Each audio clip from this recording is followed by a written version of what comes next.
Welcome to Baltic Landlords, an international broadcast about real estate development, property management, and income sustainability.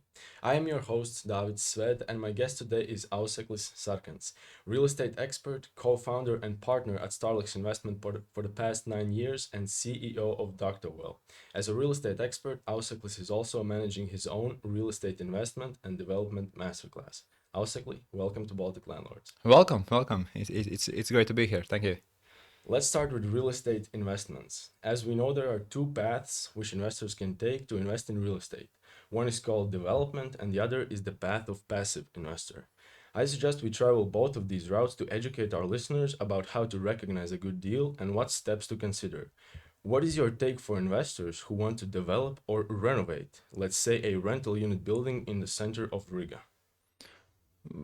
Well, of course, I think as already said, you have to decide whether you're active or passive investor. I think that's the main thing, and not to confuse yourself, because if you really know that you want to be active, or in this case we could call it like a developer, or not just developer. Sometimes active investor is just the one actually following their investments and following the objects and following the market. But nonetheless, so if you decide that you want to be active, then you have to sort of take into account that you have to like truly be in the market. You have to do the stuff. Sometimes that even requires to be almost full time or at least half time. So it'll take quite a lot of time. It will take quite a lot of efforts, because you have to follow the market, you have to understand it, you have to find the deals, and then you have to actually execute on those deals, on those projects. We can go step by step further if that's the idea here. You see, regarding renovations, actually, that's the segment we are mostly working with in our company. So we are actively developing, let's say, four, I guess, apartment buildings at a time, mostly historical centers. So it's rather tricky. So, since the podcast is for Baltic, so it might be a bit different in Tallinn or Vilnius, but at least in Riga, and the whole city center is UNESCO heritage, so it's actually of high importance from the cultural perspective, and hence any type of development, either new buildings or renovations or reconstructions, are somewhat tricky, are somewhat challenging, and in that segment, if you want to be a developer in that segment, I would say you really need a strong architect by your side to at least survive in that environment, because you can easily run into some obstacles that will prolong the project for a year or more than that. So, and that's I think that the trickiest part with renovations. The other part, of course, is you never know. You have to assume that with renovations you will buy a building, and only when you start to work on it, to start to like actually do some construction works, only then you will truly see the whole picture of technical condition of the building. Yeah. Before that, you have to assume from basically visual inspection. You can do also construction inspection, but you never can truly get all of it, because no one will let you, to drill some holes in the walls and in floors to actually get all the data you need. But that's just the risk part. If you are okay with that, and if you are okay with a bit of uncertainty of what will be allowed regarding architecture, then it's doable. And we are doing it, and we are doing it quite successfully already for, I guess, 4 or 5 years. So yeah, that's a business opportunity.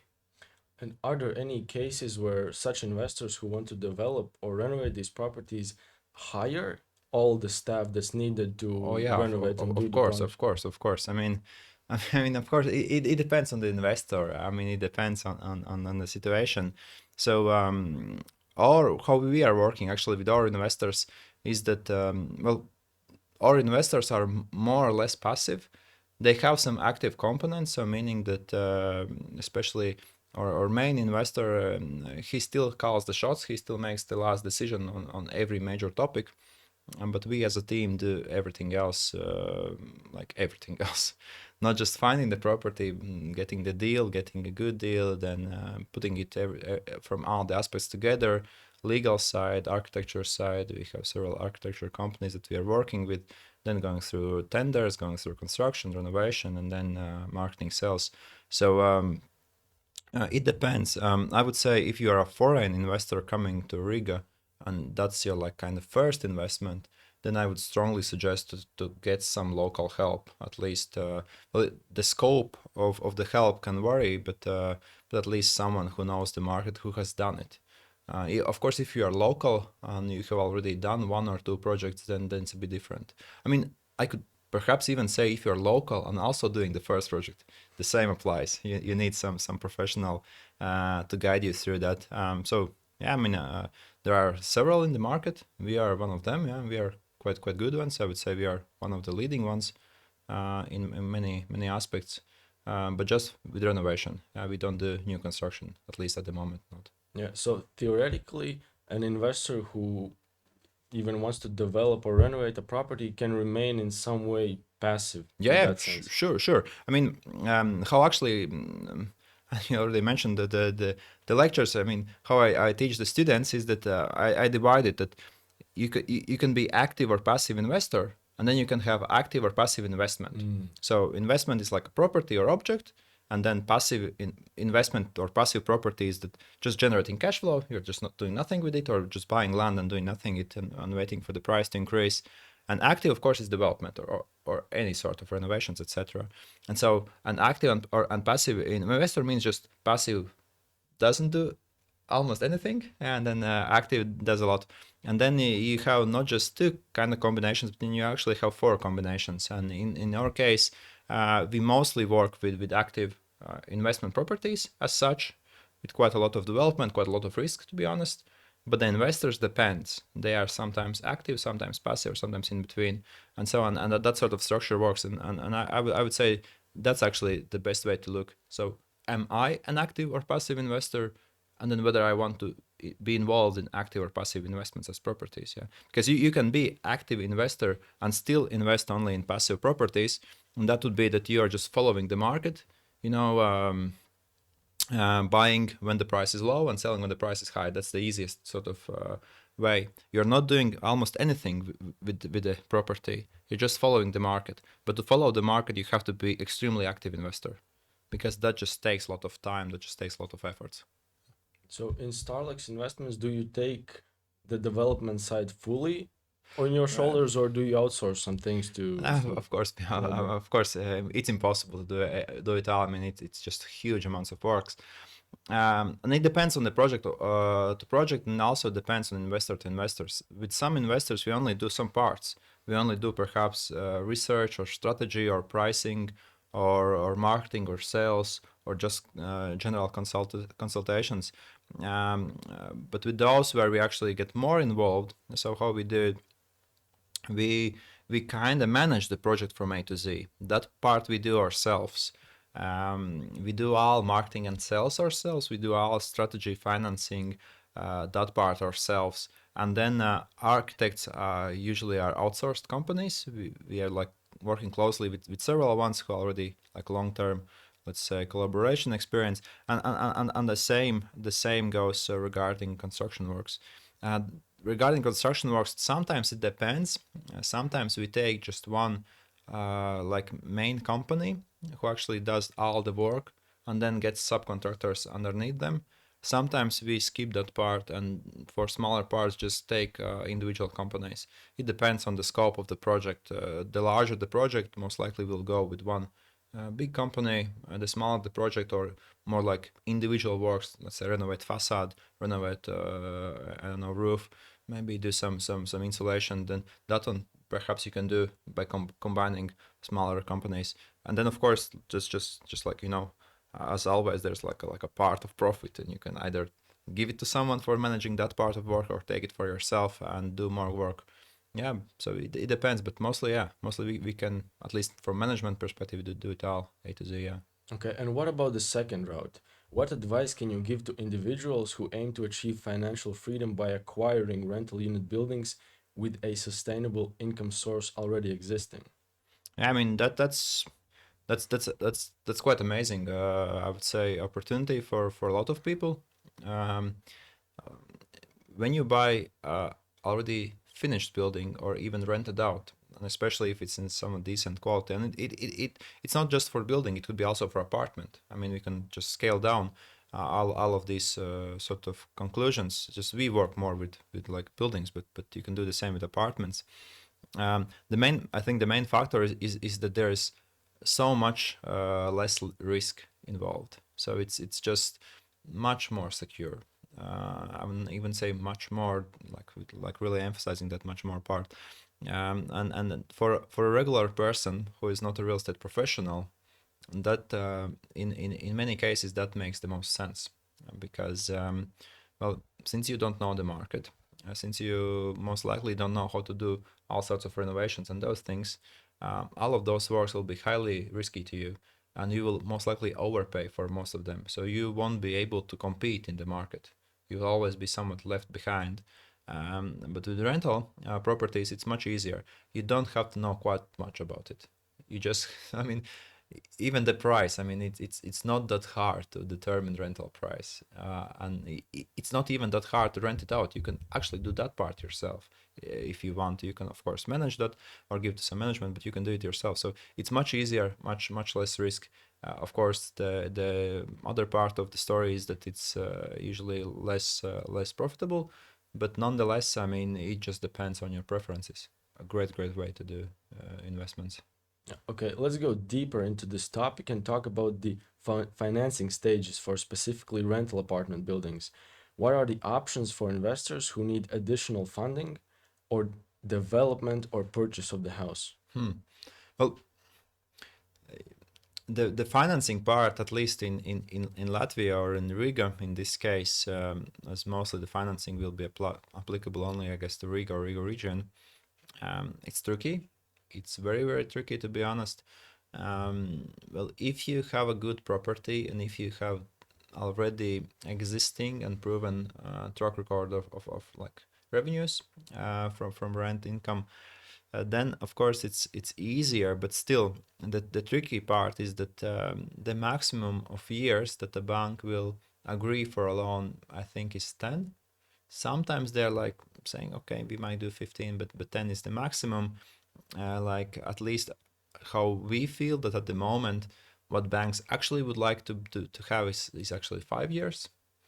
And well, the interest rate is not that high, but still, you can't go with very high loan to value, to be honest. You can do, I would say maybe 40-50%. Well, 60 sounds quite a lot already, because if you will just divide those numbers, for example, you take 50% loan to value as a loan, for example, for purchase price, yeah, against the purchase price. Let's make things simple. So what happens is that, and you take it for 5 years. Let's assume that each year you have to repay 10% of the value of the property just in the principal payment. And then on top of that will be some interest payment, let's say 1 to 2%, something like that, might add on top. And so you need like really profitable property to be able to afford it. So that's like no option there. Okay, you can go after those 10 years, which is sort of banks are okayish. And then you will see that you actually pay 5% of the value of the building each year, and then you put on top of that some interest rates, and it will turn to something like 6 to 7%. If you buy a ready-made property, and the yields will be also around 6 to 7%. So just not that much room there. So what has to happen? Bank has to agree on 15 years of loan, and then you actually can. Then you actually can take quite high LTV, let's say 50-60.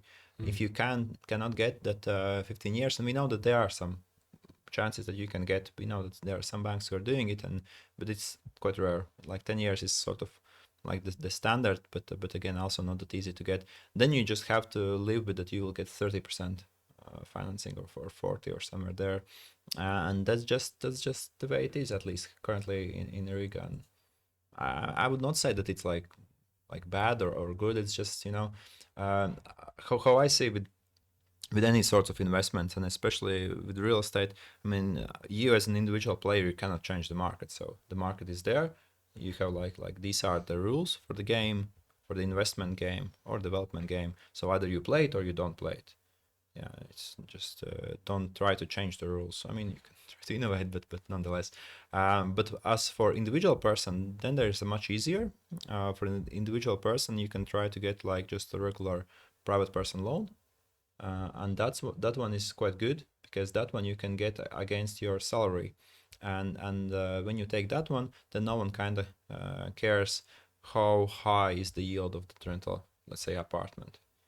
The tricky part, at least in Riga and in Latvia, is that banks are not that willing to finance for private person as a private loan. Bank is not willing to finance residential apartment building. They're saying, okay, that's already commercial activity. You have to make a business account and take a business loan, and then this, like the things before applies. So those are the challenges in the market, but of course you can always try to look for alternative financing. With alternative financing, well, rental properties with alternative financing are very tricky because if you sort of, if it's not that easy to afford a bank loan, or it makes kind of things already challenging enough, then with private financing or alternative financing, usually rates are higher, so you can afford it even less. Um, Sometimes how we structurize it, that you can do development part. So if you are buying a property and you have to renovate it before you're renting it out, so you can do those first steps with alternative financing or with some private financing, and then you refinance once you get the cash flow. Just you have to be very clear with the numbers. That it has to make sense. In ideal case, you buy it for, let's say, 1 million. You put 1 million in renovation, and the value is 3 million. So then only in those cases it will make sense that you can refinance from bank. And even though bank will give you at maximum, let's say 50% or something like that, you'll have decent enough money to repay the first loans. If you get the idea, I think you Yeah. get it. Yeah. So those are the strategies there, and the ways to do it. Which rental properties yield the best returns? Is it commercial or residential sector? Um, well, yeah, of course, that's like, it depends a lot on a lot of things. If you look like from purely like data or statistics, then usually it is that the highest yields are for industrial buildings, and currently for good, and this will be like for good properties, for great properties, let's say. Currently it should be around 7 to 7.5% yield per year for those ones. And then the next sort of step below is, usually depends on the market, but either retail or office. Currently most likely office is retail. No, maybe it might depend, but in Latvia's case, they are quite closely together, and they are something like 0.5% to 1% below, and those industrial ones. So we could say like 6.5% might be a good thing, and then usually below those comes residential, Mm. actually. But here we are speaking about like really good properties, like Mm-hmm. city center, let's say historical city center, completely renovated building, above average price, etc. So really good properties. Yeah. So for those it will be lower, just on that scale to compare. Okay. Uh, on other scale, whenever you have a property which is in less good shape as like the best one or the great ones, the worse the property, the higher the yield should be. So if you want the highest yields, you should actually go after properties which are in like quite poor shape. If you can still rent it out, yeah, we have an interesting case. One of our business partners in the company, he owns like his family owns a rental property, and they bought it in quite poor shape. They have like really high yield, I won't say, but it's definitely like okay, I won't say it. I mean, Above but the average. it's definitely above. It's twice at least above the Yeah. average. And the tricky part is we did quite from time to time we do recalculations, and so the question he asks is, should I invest and actually finish the building? And it's very tricky. If you invest in it and finish it, you will have higher rental income, like a euros per year, but you will have lower yield, as those additional investments cannot yield that high rental yield as he has for the purchase of the building. So he got just amazing deal, and the more money he puts in, the yield goes down. Of course, the risk goes down, as currently, if the building is in poor shape, your tenant is also, let's say, in poor shape. That's not the best tenant in the world.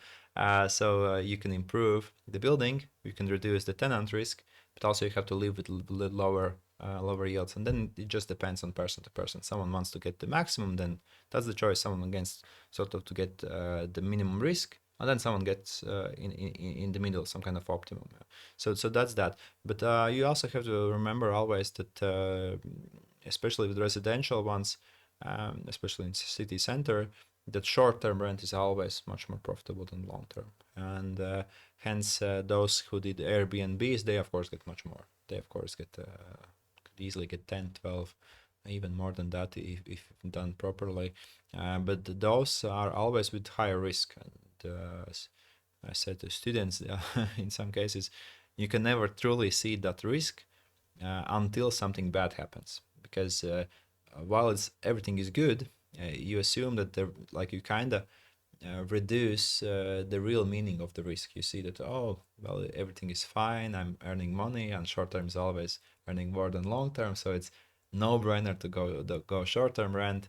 But there are some risks associated with it, and of course those might not happen each year and every year, but they might happen in once in 5 years, once in 10 years. But when they do happen, you just have to be honest with yourself. You received higher yields before, so now the risk has happened. No, it's, I mean, that's just how it is. I mean, And it's definitely more effort to it. oh yeah, sure, but you can give it out to management, and still, like if you like have a good property, it still should be so that long-term rent is, let's say, I don't know, let's say 7%. Just assume some kind of number here, and then short-term rent, and then short-term rent, let's say without management, when you're doing yourself, let's put like 12, for example, or 11, and still it should be that even if you pay someone for the management and everything, you have to be better than with long-term rent. You have to still be better. It won't be that high difference because the management company will take some piece of the profits, but nonetheless it should be higher. But just the risks are higher. My previous guest told me a story about this one guy who became a millionaire in Latvia by buying up these poor and drawn down properties, wooden properties, and would just rent them out for this price, which is low, but the yield on the yield of return is much bigger than these Yeah. better buildings. Well, there's of course a question whether that's like available anymore in the market. But if we go like something like 5, 10 years back, even 10 or even more, and of course there were quite a lot of those buildings, and you could easily buy them up, and yeah, the yields were great. I mean, for that person, the yields also great. Yeah, it's high. How to say it's? I don't want to say it's Yeah, I heard it was somewhere between 10 to 15 or even high, sometimes high, more high. percent. Let's say for that person, it's about 15. Yeah, Let's put it yeah. that. And quite a nice amount, above 15. So it's a good number there. Can you explain in simple terms for the listeners who are just getting their feet wet in real estate investing, what is market and financials modeling? Hmm, interesting. Well, how I would look at it. So the market is usually uh, like from purely simple terms, market is always about demand and supply. Like those are the two main factors which you have to look after. So demand is a bit, might be a bit easier to understand, as demand is just people willing to live, people willing to buy, people willing to rent, or anything like that. Is the tricky part is that it's easier to understand it, but it's sometimes harder to actually measure because there is no clear data for it. I mean, sometimes you can use transaction data as to show how many people actually wanted to buy, and then you see how many deals are in the market. So that's the one number. And then supply. Supply is sometimes easier, sometimes trickier to understand. So for supply, it's fixed supply. If you look at secondary markets, so those buildings are already there, it's kind of fixed. But what is changing, it's how many of people are actually willing to sell their apartments. So there's like some change there. And then of course new properties that are being developed. So as for market, yeah, you check out those two. Whenever demand is bigger than supply, if demand is bigger than supply, it's called seller's market. So everyone who is selling is kind of in a strong position to negotiate, and hence can push either the price up or other deal, let's say, terms. And when it's vice versa, when your supply is larger than demand, then it's buyer's market. And in buyer's market, usually the prices tend to go down, or you can get great deals, and the sellers are quite desperate, sort of, or not quite desperate, but it depends. But sellers have to fight with each other, have to compete on price, on terms to get a deal.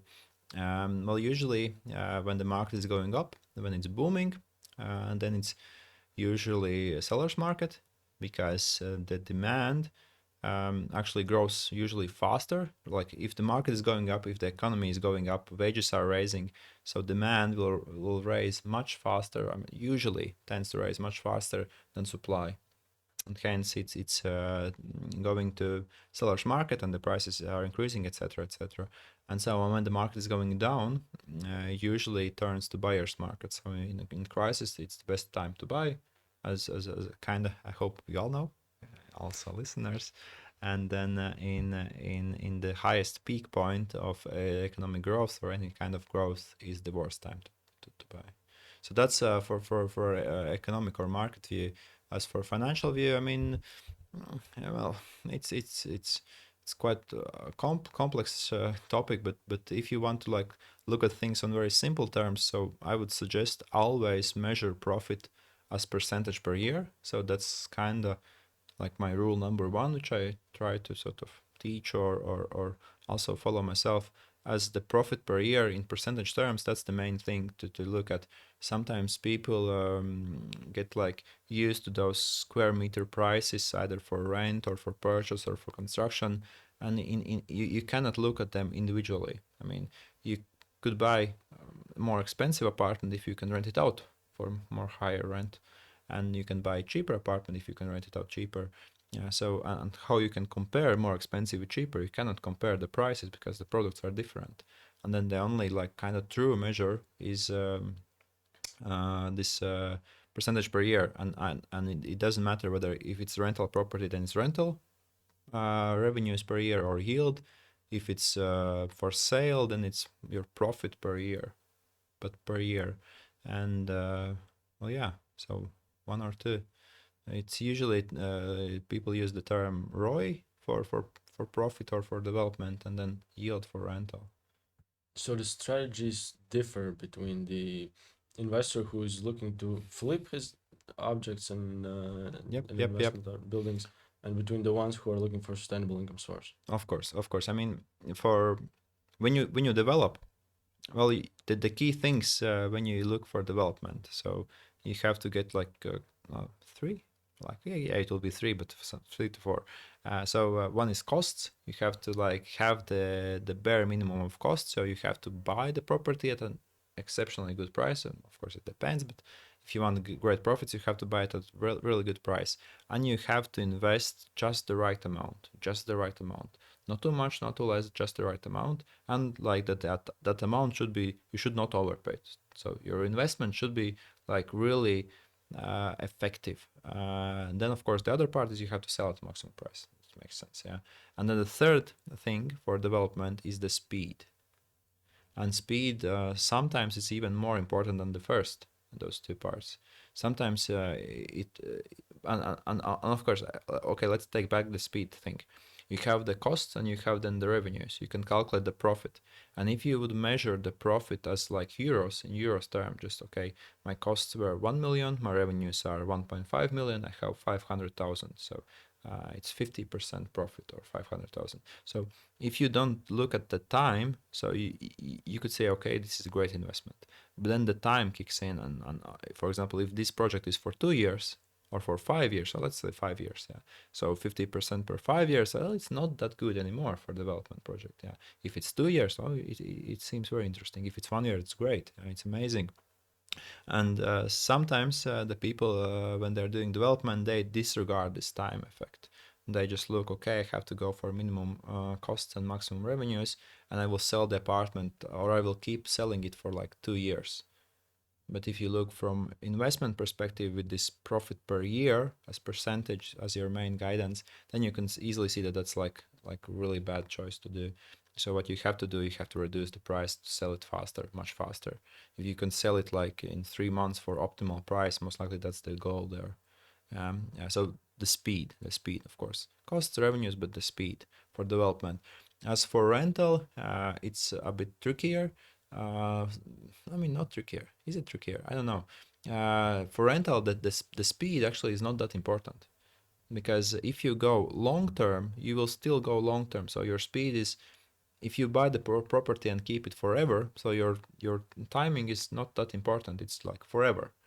But then for you, each euro here and there for costs and revenues actually makes a lot of difference. So for sale, you can make those discounts to get the timing faster. For rental, you really have to get your pricing right. For example, if you rent out an apartment, 500 and 510 is already a difference. It's already a noticeable difference. 500 550 is a huge difference as for rental income. Yeah. And the same goes for costs actually. Like either you pay 10 euros or your tenant pays 10 euros, for example. It's a huge difference already. If you multiply by 100 apartments, it's a huge number as well, or at least significant number. So that's the game for rental as you compare it to development. What are the two or three most common mistakes that investors make in these real estate purchases or transactions based on your practical experience? Usually, most likely I would say that the first one is, but that's just not for real estate. I think that's for everything. I mean, stick to what you know, do what you know, or do what you can do like really good. So if you don't know how to do real estate or investment or development, then just don't do it. At least don't do it on active level. Then be just like passive investor, invest money or give money to someone who actually knows what he's doing, and then do it together. Or if you don't know but you still want to do it, then just accept that the first project most likely will be your learning and it won't be the most profitable. So just don't don't kind of expect that it will be super profitable the first one. So we expect that the first one will be, if it's break even or small profit, it's great because you have a lot of learning pain. So that's I think number one. Thing number two, as I said, for development is definitely speed, which is of very high importance. And then the third one, if we go like we can go for rents. For rents, usually people don't take too much these small costs or small revenues into consideration. So how I sort of how I would put it that like it makes a lot of difference whether, as I said, something is paid by you or by the tenant. I don't know, tax or some maintenance fees or some communal payments or some insurance payments and those things as they add up, and you have to count like okay, this is my rental price and then this is everything on top of that, and you have to take all of it into consideration. And sometimes people just do, okay, I will have rental price, so let's say 500 euros, but it will include most of the stuff, and then the tenant will only pay communal payments. So then in those cases your rental price is not 500 euros, it's let's say 450 or 400, as you actually have quite a lot of costs in it. Okay, and I really want to hear your opinion on this one. Is there a district in Riga with underestimated potential in housing stock right now? Uh, of course, there is a lot of them. I can show you the one, only the one, or the one of them. So you can ask me for more in private, because if I say all of them, then the hair will sort of disappear. Yeah. That's with a little of like joke there.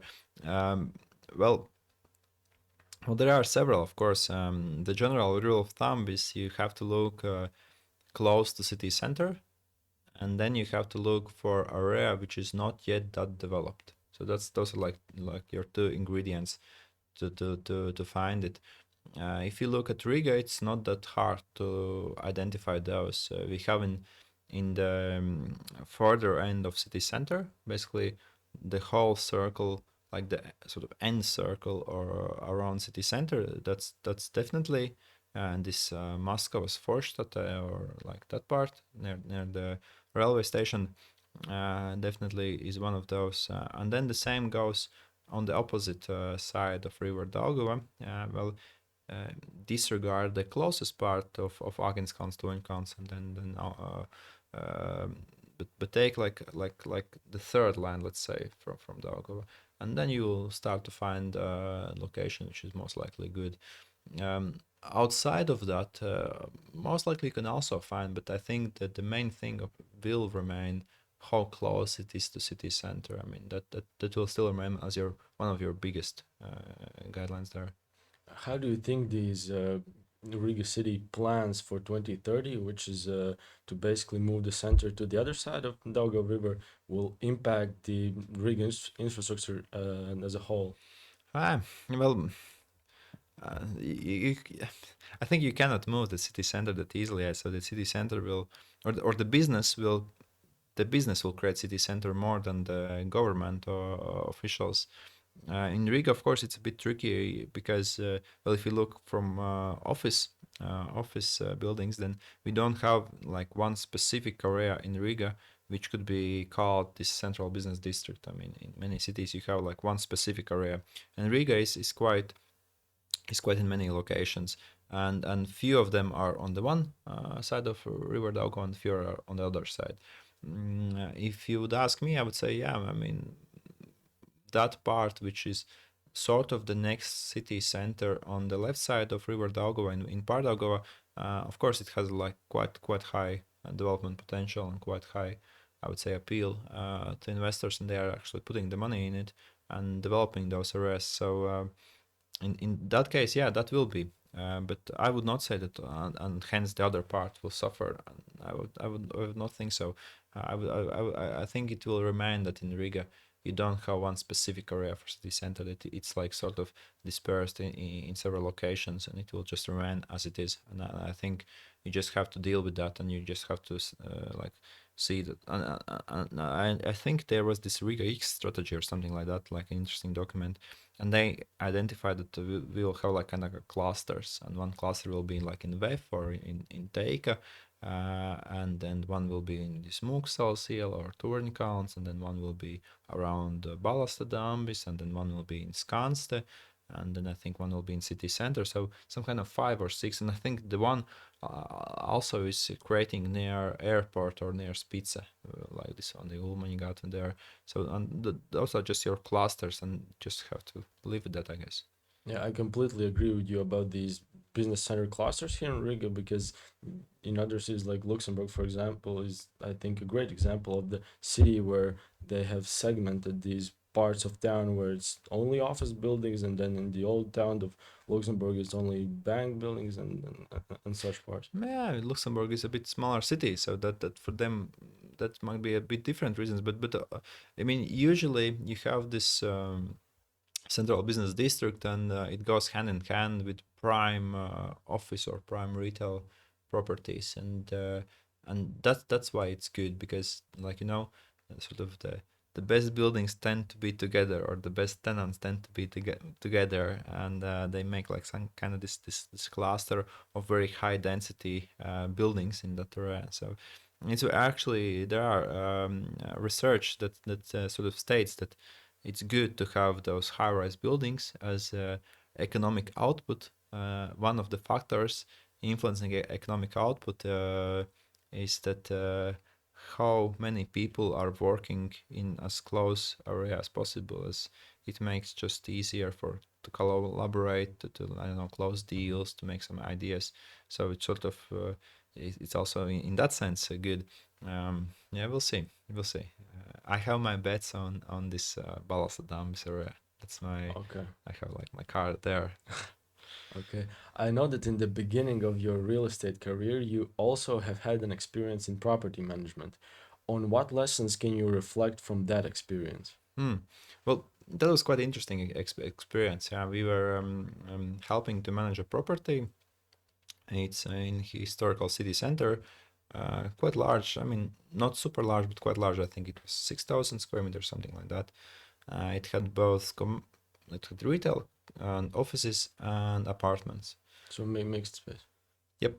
And well, our task was we tried to systemize everything. We tried to create systems for everything. So, but it was like a long time ago. It's already 10 years ago.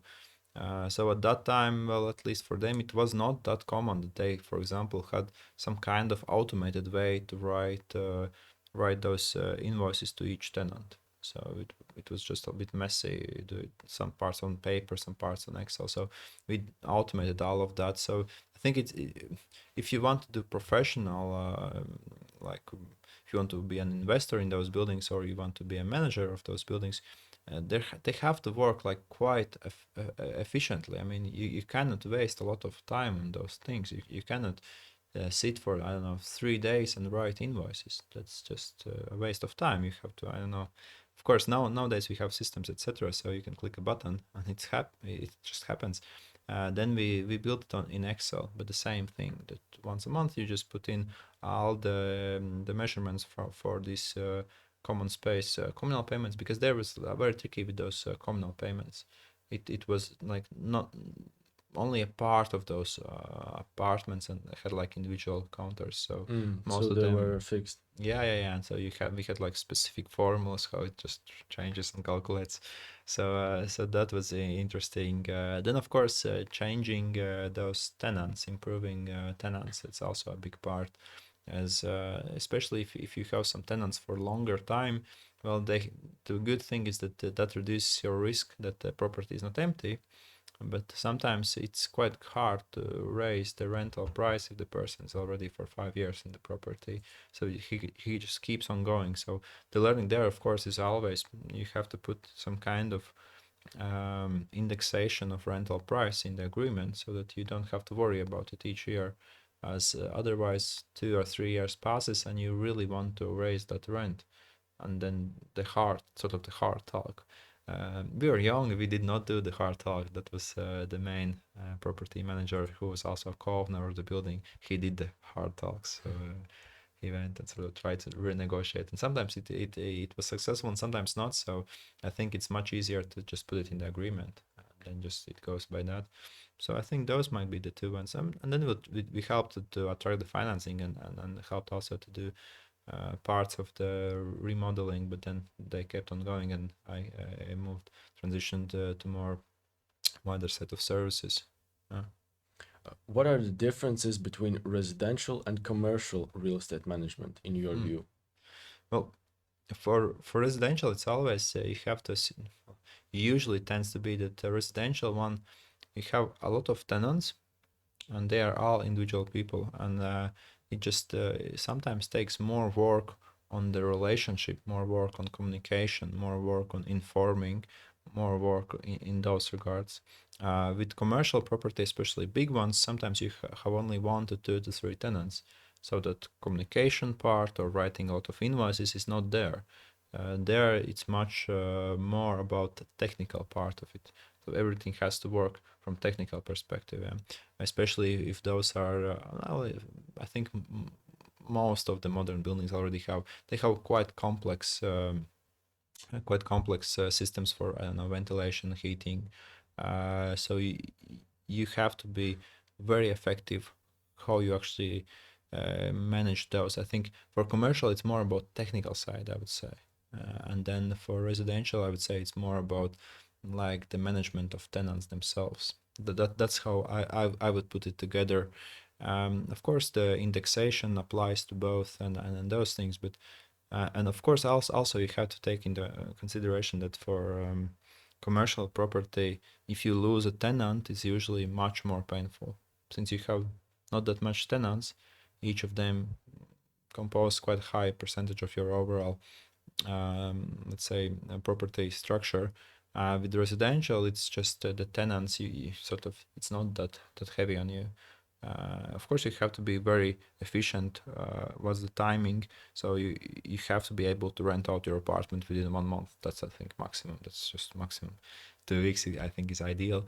And with commercial, of course, that does not apply. Yeah, so those, I think, might be my views at least. Yeah, in commercial that doesn't work because these premises that you own, they are not that Yep, they yep. don't have that big of a auditory, you Yes, know. yes, yes, yes, yes, yes. I There's mean, that and if you recall, you asked about those yields of commercial and residential, and it's sometimes you could say it goes back to that one.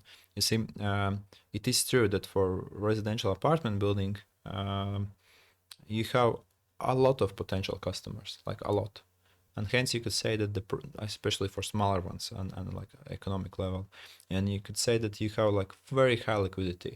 If you would like, and if some tenant is like, you know, making some large argument out of something, and sort of you have to fire him or you have to let him go in this case, you could say you can easily, I mean, like 1 month at maximum, 2 weeks, you get a new tenant. In commercial property, it's not so easy. Sometimes, if the tenant will leave, and the tenant knows that if he will leave, you will, for example, you will have a year of empty space, which actually won't be for zero. It will be in negative. It will be as a loss because you have a lot of costs, and hence there, since it's much less or much fewer people are actually in the market for those properties, it's more illiquid and hence more risky, and anything that's more risky has to have higher returns. It just has to have. Otherwise, no one would invest in it. So if for the same investor he looks at two properties of from all the aspects which are the same, and one is apartment building and one is office building, and the person should invest in the apartment building for lower return, or in other ways, paying higher, let's say, square meter price than for the office building, as the risk is lower. And I think the COVID just proved this even more, that retail, hotels, offices just have higher risks than residential, because people still have to live in any situation. I would say it's hard to imagine a situation where people won't be renting or won't be living. I mean, in huge economic downturn, yeah, of course, you just cannot afford to pay for your apartment. But other than that, no. it seems obvious to me that in these commercial building cases, if the client is bigger, the riskier it gets, right? Yes, I mean, at least the turnover is risky, but it's not always that bad, because sometimes those big tenants also have long-term agreements which you cannot break. So sometimes and we also have had experience with properties where you only have one tenant for the whole building, but the tenant has an agreement for 10 years, and it cannot be broken from the tenant side. He has to pay the full amount each of those 10 years, even if he is not using the property. So like very strong agreement, and the company is very large, so they cannot sort of say, oh, we don't have money. That's not from reputation view, and also not from financial or from legal view. So if you don't have those agreements, then of course yes. If you have those agreements, then not. But still, if you even have those agreements, it's not easy to get a new client or a new like tenant with such huge, with such long rental agreement, or with like such specific terms there. It's hard. So for example, if Mikrotikos decided to, for some reason, tomorrow leave the premises and get new ones, they would still be obligated to pay the current I'm not contract sure signed. about them, but I don't know about them. But where it's more common, it's in those properties which have specifically been built for some tenant. As an example, a shopping center, Rimi, let's say Rimi. Rimi owns part of their stores and then is a tenant in other part of the stores. And where they are tenants, they actually have 5 to 10 years of agreement. And sometimes the developer says, okay, I will build you this store just for you, and I will build it exactly as you like.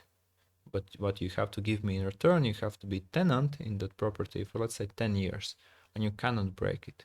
And it's like kind of win-win, because Rumi does not have to invest in that building. They don't have to do all of those risky development stuff, because they are like a store. They are in different business than real estate development.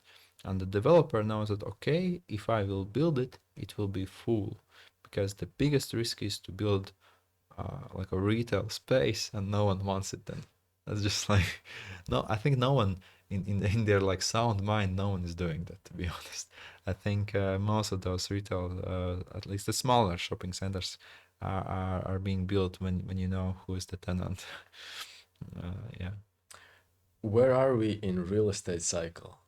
I know this is one of those two questions that you have had hard time answering before, but has anything changed in this regard? Yeah, I mean, I think I had some kind of discussions where I said that I can answer almost any question, but this is the one which is it's the hardest one in some way, but it's also the most uncertain one. Like, I think the fair answer is no one knows, of course.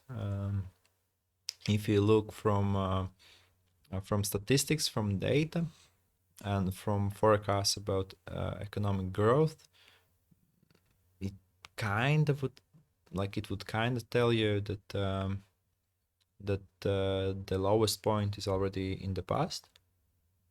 So that would be the thing from the data, and the markets are starting to rise.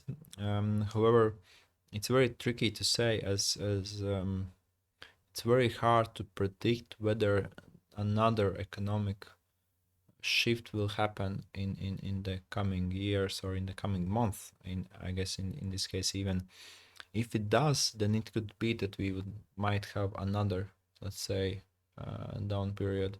But if not, then the market should be rising again, and that's at least from that perspective. I still do know and give some credit to those people who are raising alarms that hey, a lot of money has been borrowed, a lot of money has been printed on the government level in this case, that it's not sustainable, and that is the thing that I think no one knows, and you can only sort of choose what you believe. Either you believe that the government will hold out and it will be sort of for government business as usual. Yeah, we printed out a lot of money. Yeah, we took a lot of loans, but still, it's just the way we manage our country and finance and do stuff. Or you believe that it will sort of break in some point. And I would say no one knows that. And that's like highly uncertain. You just have to choose your position. As with real estate, no matter which position you will choose, you won't be able to act so fast with it. Like real estate is not that liquid to make quick deals. It's not like I don't know, crypto. Yeah, you can sell or buy instantly. Mm. It's not like that. So you have to choose like what you believe in somewhat medium term, and then you have to stick to that more or less. You can be wrong, or the market could show that it's otherwise. But at this point, I think you cannot blame yourself because that's highly uncertain. So to wrap it up, yeah, I would say, I mean, I'm quite optimistic in many ways. So I would say that if the governments hold and if the finances hold and if economic growth is just continuing to go up, and if we don't have the second or like major economic downturn, then yeah, then the sort of the down period is already behind us. Tell me more about your real estate investment and development course. Oh, What is your goal with this masterclass? ah, well, it's quite interesting. I started to do it, I think already now 2.5 years ago. Um, well, the goal, of course, is to, well, in some way, I'm in a service business. I'm like, you could call me a consultant or an expert. And when you are that, you can, like, my work with clients involves my time, and it's hard to scale the time, like in a good way. And one of the ways how you can scale it is that you put part of it in some kind of digital content, or not just digital, also you can do it in person, but somehow like that you put like your knowledge, your expertise in that, and you can sort of scale it to more people, so I can help more people, and at the same time I can reduce the cost of it, because of course to do individual consultations for projects it costs just more. And I see that it just fills the gap, because in the market there will be those who wants to have individual consultations and those things, and I still have those, and it's not so that they are reducing or something, yeah. And then always in the market there are those who want to do it for themselves, who want to learn from themselves, etc. So for them it's aimed, the masterclass. So in those terms, yeah, it's for real estate owners, developers, and investors who wants to invest and develop real estate, and in this more effective way, and as I said, in more like rational way, as it's a lot about numbers, a lot about analysis, a lot about strategy, a lot about Excel. So it's about actually calculating that success and that development, not just imagining or just going just with your gut feeling. So it's all about calculations and data and analytics. What's interesting actually is that I'm teaching at university, and I'm teaching in Latvian and English. And so this year I will also have a course in English available. Masterclass, it will be in English. In Riga Technical University, right? Oh, it's in Riga Technical University. It's already for some time. I think I have already 3 groups there. Yeah. But I will have a private course in English for those, actually, for the Baltic developers who wants to develop real estate in Riga. How to get what Riga is all about, or what the Riga region is all about, where to get the data, where to get all the information, how to calculate, etc., etc. So actually, you can apply for that already in the website, and of course the regular one in Latvian just for local people. And the Yeah. full course is 12 weeks, right? Yep. It's still 12 weeks of quite intense learning, to be honest. It's intense 12 weeks, to be Okay. quite fair. That means every day there are No, lessons, or it's not that hard, of course. No. It's most of it is in video lecture format, and then we meet once a week for Q&A. The Q&A is something like 2 to 2.5 hours, and then the video content is around 6 hours, 5. It depends on the week. So in total, I like to say it's like an hour a day. So it's a decent commitment, but it's doable if you are like really interested in that one. And for me, I also always say that that course is for those who like really serious about it.